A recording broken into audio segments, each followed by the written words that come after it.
All right, let's get the show on the road. The show on the road.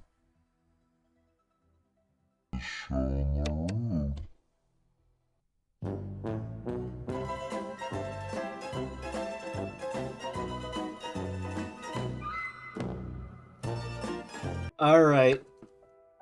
Off the bat, I'm sorry, guys. We forgot to record the finals.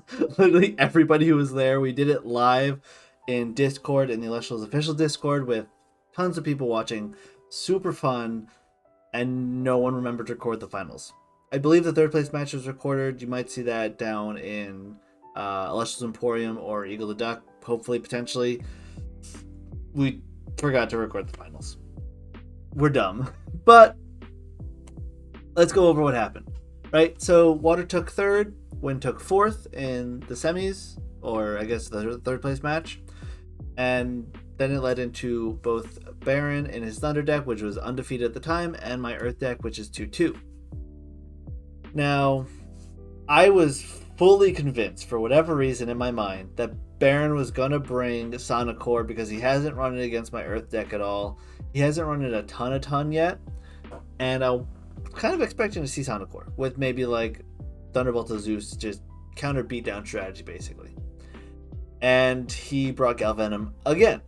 I brought Fruit to round one, and my sideboard was a Earth Beater package.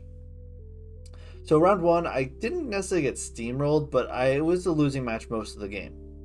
So we're kind of gonna go ignore round one for the moment because it was pretty uneventful. I tried to get a Logon in play, Rise didn't into play, got shut down by a shield because that was my last out against the Galvenom. Galvenom ran me over. Going to match 2, I'm like, okay, he's not doing the Sonic Core thing like I expected. I sided out most of my fruit stuff. I brought in 3 Tectorus, 3 Viserys, 3 Scythe of Demeters, and 3 Sprouters.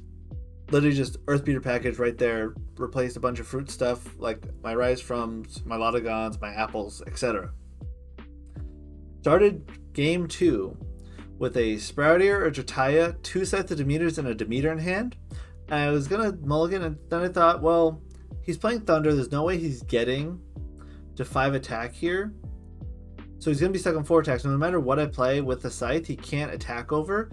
And I'm going first, he can't set up counter runes. At worst, I set up some walls that he has to deal with the Galvenom later on, if he can stick a Galvenom. And then I also drew Fully Forest right away, so that helped me stick some more stuff as well. And basically, I just went full Earth Beater on him. I didn't draw any Viserys Victoris till near the very end of the game. But because Thunder struggles with getting high attack stats, my Jotayas and Sprouters with Scythe were enough to just punch through a lot of his stuff and win the game that way. It was a pretty close game too. Nothing crazy eventful other than just lots of 4 attack things, not being able to break, etc. But game 3 got so interesting. So game 3 was super close, a lot of back and forths. Again, I got a lot of Scythes into play. But the ending of game 3 for me to lose to Baron was literally I had a Sproutier and a Try and play both with a Scythe of Demeter enchanted on them. I had an Equalinx that got GG'd, so I couldn't do anything with him that turn. I had a Drops of Leaf face down as a bluff and a Poison Tipped Arrow face down.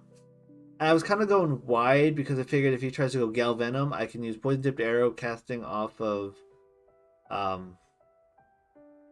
Scythe to destroy the Galvenom, and he would have to expend 3, plus he'd lose the 2 from Galvenom, putting him at 1.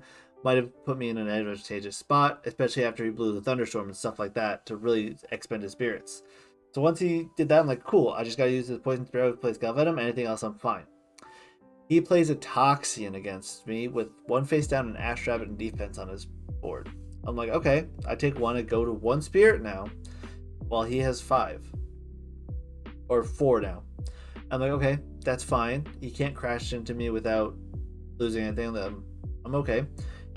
I could have PTA'd the Toxian here, using a spirit off of one of the Scythes, and just left Toxian on board and then swung back to knock out Toxian or potentially take out Astrabbit as well after the fact. But I was like, you know what? Oh, and I had Tectorus in hand. So if I had one Spirit of Tectorus, I could also done that. So what he did is, his face down was an Altar of the Stars. He nexused off his Astrabbit to his Toxian to hit me for one more, so now I'm at 0. And then because he has 2 spirits on that Toxian, he crashed my Equal Links trading, but I take the 1 extra damage. And I lost that way. It was a super clutch, great play final. He waited to see if I would cast Shield in response to the Toxian first. I had PTA that I didn't use, and did that and just shot me out of the park that way. It was a great ending, and I really wish we recorded it, and everyone was like, where's the recording, where's the recording? Sorry, we missed it. So now that that's over, yep, Earth came in second, Thunder came in first. Let's talk a little bit about the elements. Thunder coming in first here. Does that mean Thunder is the best element in the game? No, because these decks are all clearly not optimized. They're stuck in one element. Is Thunder the best element in the game, though? Probably. It does do a lot. It has a lot of support cards, a lot of strong removal. It has some really good cards. It does the control game pretty well. Thunder is probably the best element in the game, but not because it can beat a mono element tournament. Same thing with Earth. Earth isn't necessarily the second best element because it came in second in this tournament, but it is also probably close to the second best element because it's got really strong attack stats, earthquake, stuff like that, that in the normal meta, Earth does do very well. And then we have Water, Fire, Wind. All did good showings. Like every single deck won a game, where the only games in the Swiss rounds that Fire won was against me against Earth, and then Water won against Fire, I think, in the Swiss, and then beat Wind for the third place. You have to double check on that. I'm not too sure. But it was very interesting. It was really cool to see kind of what each element would do to bring against every other element and kind of try to pick at holes in each element and kind of find ways to win the game that way. Super fun tournament. Elestralstcg, great job putting it together, and hopefully the next season has some more people in it and some more interesting rules. And with that, I'm going to leave the video there. I think it's just interesting, fun times. Again, I'm sorry if everybody literally forgot to record the live stream. We had A-Drive announcing it. It was great. Had to be there. So sorry about that. I'll see you guys in the next one.